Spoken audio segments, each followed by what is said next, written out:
Good morning, community. It is a beautiful morning here in Texas. Again, sure don't seem like March 3rd. It seems more like April the 3rd. It's in the 50-degree range this morning. It's gonna be warm today, around 81. Whew, my goodness.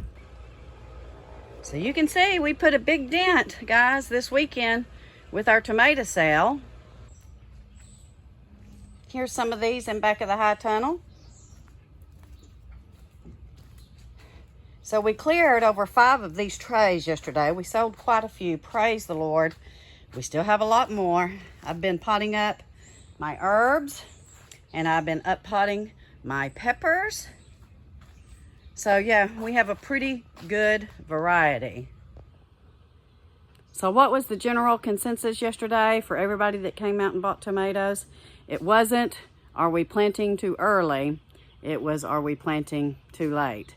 And that goes along with my previous video about gardening in extreme temperatures here in Texas, how we sway 100 degrees between winter and summer, and how difficult it's getting to try to get a good harvest pretty much any time of the year. And I could grow sometimes 3 seasons out of the year. That has not been the case for the last 2 years. You all know that. We've had quite a bit of difficulty trying to get a fall garden started. So yesterday, most everybody bought tomatoes. And they are going to go ahead, I imagine. Some are going to put them in their greenhouse and wait a little bit, but others, from what I understand, are going to go ahead and plant. And if it looks like we're going to get a frost or a freeze, they're just going to cover them up either with like a 5-gallon bucket or some kind of cloth, or bring them inside. But for those that are putting them in the ground, they're going to go ahead and try to cover them up, because here is our concern. By the time mid-June rolls around, we are already extremely hot. That's when, if people are planting, I used to plant March 22nd, around that week. That was my date. That was when I was going to plant. We have had late frost and freezes after that, and normally I would have to come out and either cover, or sometimes I had to replant, and that's just, a gamble you're going to have to take.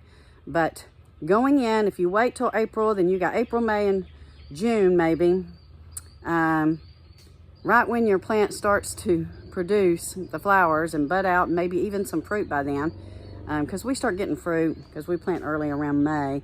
But man, by the time your plants get really big and they're looking good and they start budding out, we start getting hot, too hot. We get too hot for them to flower out, or we get too hot for them to set fruit.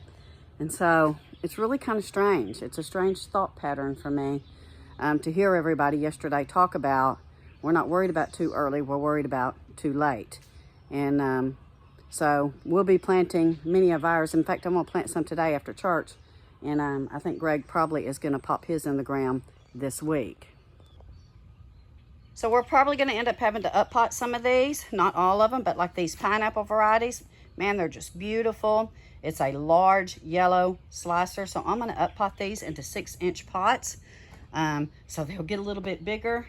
And then we have some of our Romas and some of our Perones that we're probably going to have to up pot. And that's fine with me. That is just fine with me. And then we have a lot of our herbs that I've got to up pot. I did quite a few the last 2 days. And so we got more to go.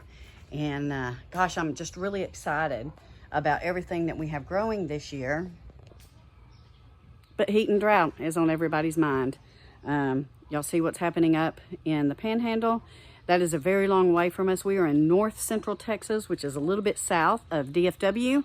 I would say that the Panhandle, where they're at, gosh, that's probably at least 8 to 10 hours away. We are praying for those people. I can't fathom